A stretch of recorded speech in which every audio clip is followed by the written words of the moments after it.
Assalamualaikum warahmatullahi wabarakatuh. Salam sejahtera, Om Swastiastu, Namo Buddhaya, Salam Kebajikan. Sekarang kita dari casting, podcast is calling. Buat semua pengguna YouTube, pecinta podcast, dan yang terutama warga teknik kimia Politeknik Negeri Malang.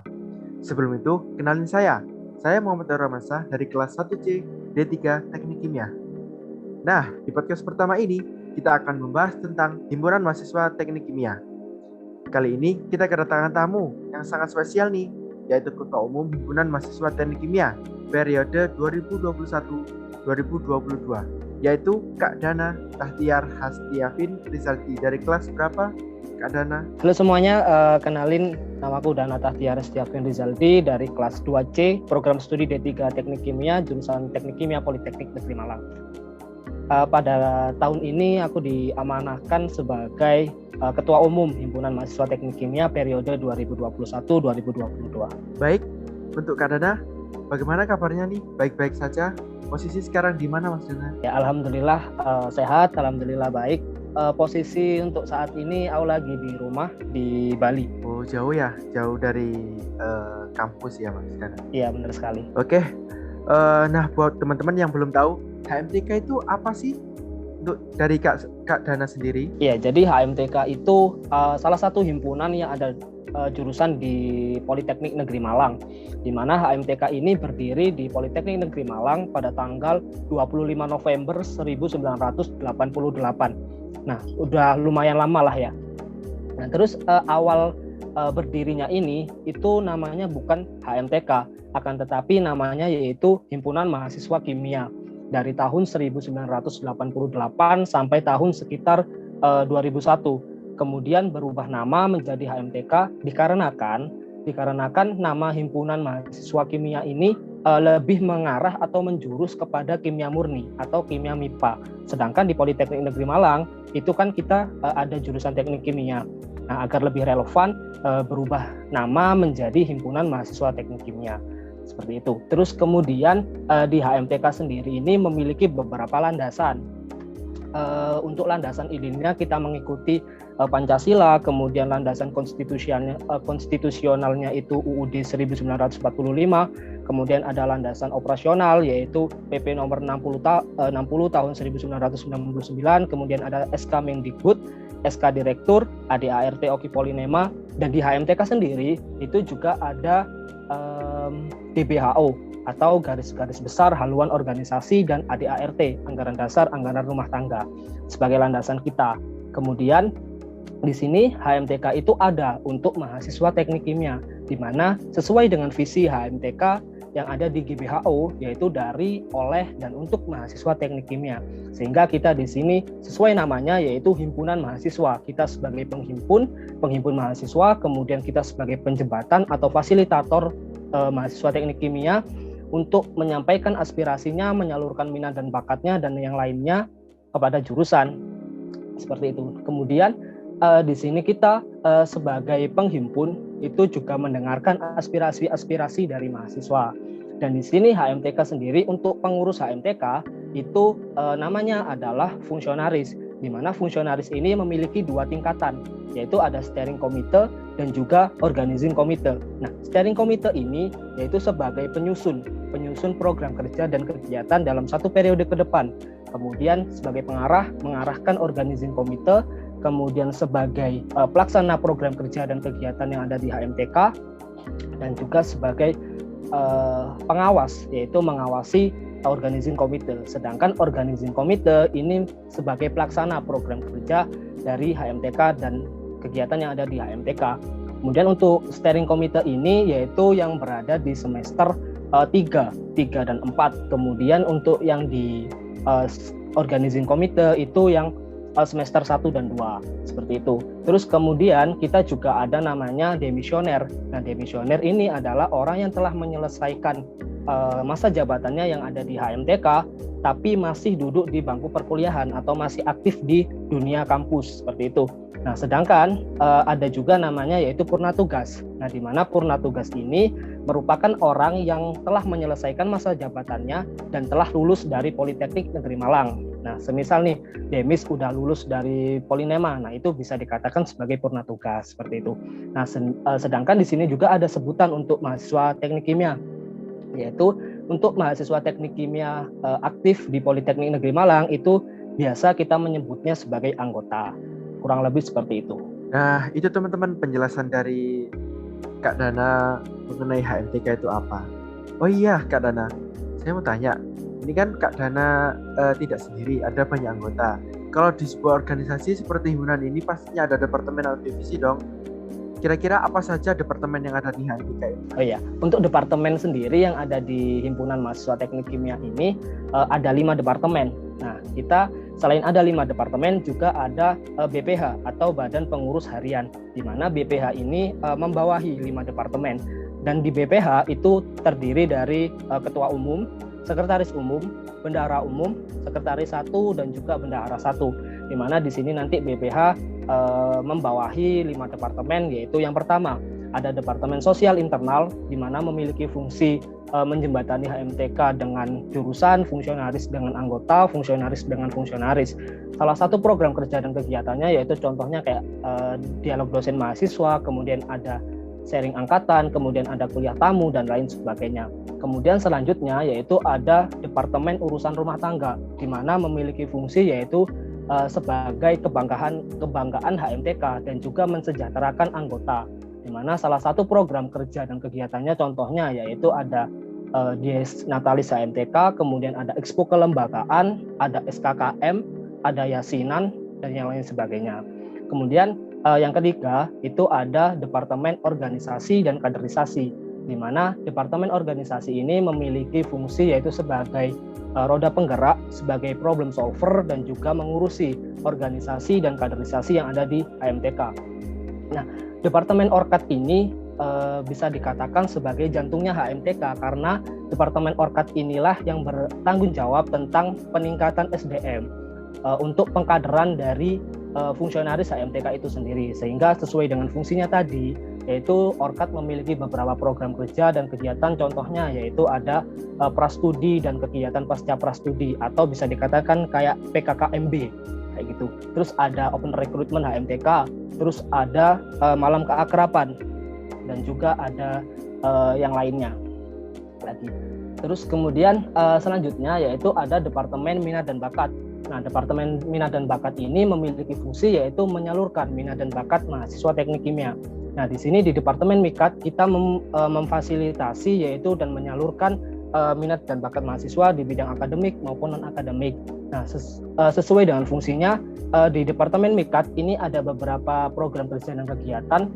Contohnya yaitu ada Porkim atau Pekan Olahraga Teknik Kimia, kemudian ada Short Class Media Learning, kemudian ada TKBB atau Teknik Kimia Belajar Bersama, kemudian ada Forum Diskusi Ilmiah dan masih banyak lagi.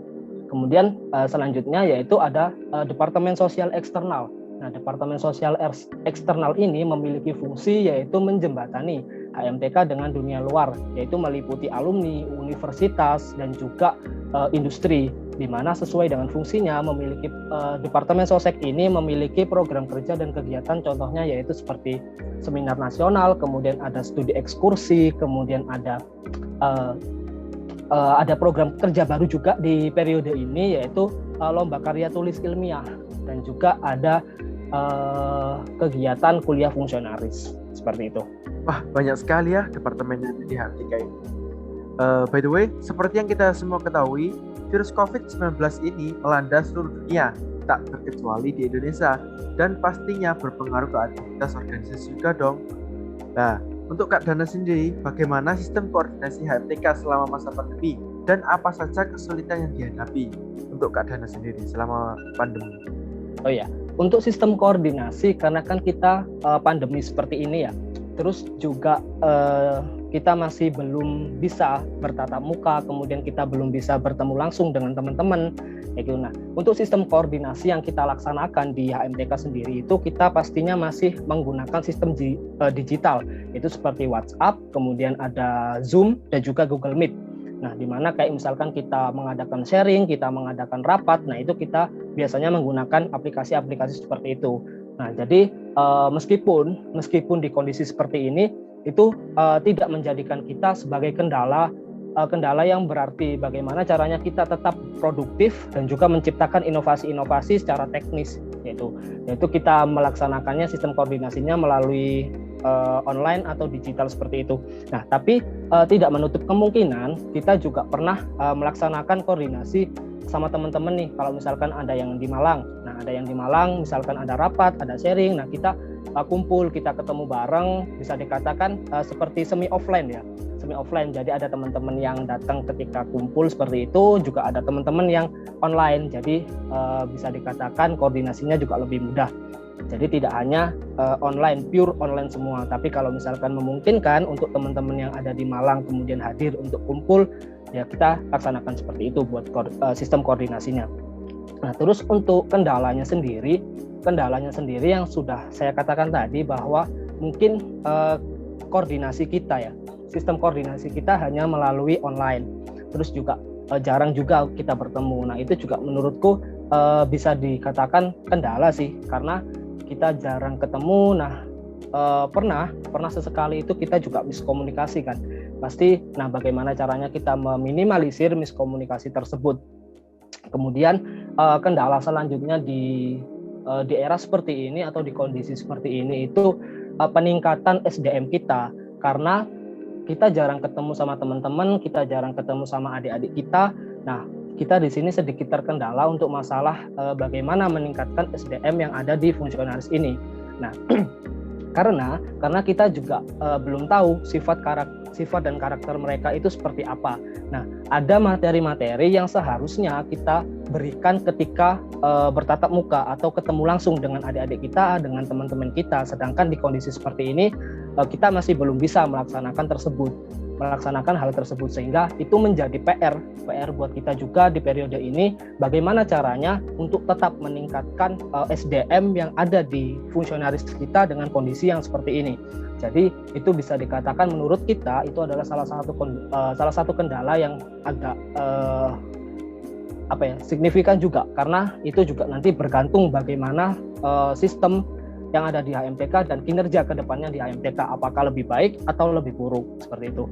Terus untuk kendalanya juga mungkin ada beberapa program kerja dan kegiatan yang menurut kita alangkah lebih baik atau bisa kita rasakan manfaatnya itu ketika dilaksanakan secara offline, akan tetapi kita di sini hanya melaksanakannya secara online, jadi itu kurang maksimal. Nah, itu jadi kendala kita juga sih. Tapi bagaimana kita bisa menciptakan inovasi-inovasi yang secara teknis tidak kurang lebih manfaat yang didapatkan itu samalah dari teknis sistem online maupun offline, seperti itu. Nah, itu teman-teman problematika yang ada di HMTK selama masa pandemi mengenai masalah inovasi ya. Nah, tahun ini kan periode baru ya Kak, yaitu periode 2021-2022, di mana sudah berjalan sekitar 4 bulan. Apa inovasi baru dari periode sebelumnya untuk HMTK ini, Kak Dana? Inovasi-inovasi yang ada. Kalau untuk inovasi sendiri, pastinya dari tahun ke tahun kita harapkan selalu ada inovasi-inovasi, selalu ada hal-hal yang baru dari tahun ke tahun. Nah, untuk di periode ini itu buat inovasinya yang pertama di masalah sosial media. Nah, di sosial media HMTK gimana caranya kita di sini bisa memberikan informasi yang edukatif, informasi yang bermanfaat untuk teman-teman semuanya. Nah, yaitu dengan apa? Yaitu yang pertama kita mengadakan seperti kuis berhadiah, kemudian kita juga ada konten quotes dari dosen, quotes dari mahasiswa berprestasi, kemudian juga kita ada konten religi baru di periode ini juga ada konten religi, yaitu renungan Jumat. Kemudian juga ada pengenalan fungsionaris di IG dan juga di akun YouTube HMTK Polinema yang di periode ini kita laksanakan atau kita upload pada awal periode. Nah, kemudian juga ada konten podcast seperti ini. Nah, itu juga sebagai inovasi kita di bidang sosial media HMTK. Terus kemudian kita juga rencananya akan membuatkan database alumni yang mungkin nanti kita akan letakkan atau kita taruh di salah satu sosial media HMTK, sehingga mempermudah teman-teman mahasiswa teknik kimia untuk menghubungi alumni. Kira-kira di perusahaan mana alumni ini bisa dihubungi, atau mungkin bisa dikatakan mencari channel lah, seperti itu. Terus di periode ini kita juga membuat program kerja baru, yaitu program kerja lomba karya tulis ilmiah yang ada di Departemen Sosek. Nah, di mana di sini kita juga ingin meningkatkan dari segi keilmuan juga. Nah, untuk lomba karya tulis ilmiah ini yaitu tingkatnya langsung ke nasional, sehingga kita juga membranding jurusan kita Teknik Kimia Polinema, dan juga membranding himpunan kita HMTK Politeknik Negeri Malang, seperti itu. Terus kemudian kita juga rencananya akan membuatkan forum untuk teman-teman mahasiswa teknik kimia, yaitu forum e-sport, karena kemarin kan kita udah melaksanakan Porkim nih, ada beberapa yang ikut, ada beberapa yang udah juara juga. Nah, mungkin bisa kita buatkan forum untuk teman-teman e-sport untuk latihan bareng mungkin, atau mabar bareng mungkin, seperti itu. Terus kita juga akan membuatkan forum di bidang seni. Forum di bidang seni yaitu mungkin di tahun ini, di periode ini itu hanya dibuatkan di bidang desain dulu, karena kebanyakan dari teman-teman mahasiswa itu lebih tertarik di bidang seni itu di desain, seperti itu. Nah, jadi akan kita fasilitasi dengan adanya forum ini. Nah, kemudian kita kemarin di bulan Ramadan kemarin itu sempat melaksanakan dalam lingkup internal kita di fungsionaris HMTK itu ada khataman. Nah, sebelum-sebelumnya saya rasa atau yang saya tahu itu belum ada. Nah, di periode ini itu kita adakan khataman. Terus juga selain itu ada yasinan juga. Terus kita juga kemarin sempat melaksanakan bagi takjil, bagi takjil, mengajak teman-teman mahasiswa teknik kimia. Meskipun tidak semua teman-teman mahasiswa teknik kimia hadir atau join bersama HMTK untuk bagi-bagi takjil, tapi paling tidak ada beberapa mahasiswa yang ikut atau join juga. Kemudian selanjutnya yaitu di periode ini kan kemarin, di tahun kemarin ini buat studi ekskursi itu masih belum terlaksana. Nah, maka dari itu insya Allah di tahun ini itu akan kita laksanakan studi ekskursinya, meskipun dengan sistem media online, karena kita rasa di kondisi seperti ini masih belum memungkinkan, dan juga masih beberapa perusahaan itu yang masih tutup juga. Jadi kita rasa mungkin studi ekskursi ini kita laksanakan tapi dengan sistem online, seperti itu. Terus kita juga kemarin di periode sebelumnya atau di tahun sebelumnya untuk bidang keilmuan juga akan kita tingkatkan di periode ini. Nah, contohnya yaitu dengan adanya forum diskusi ilmiah.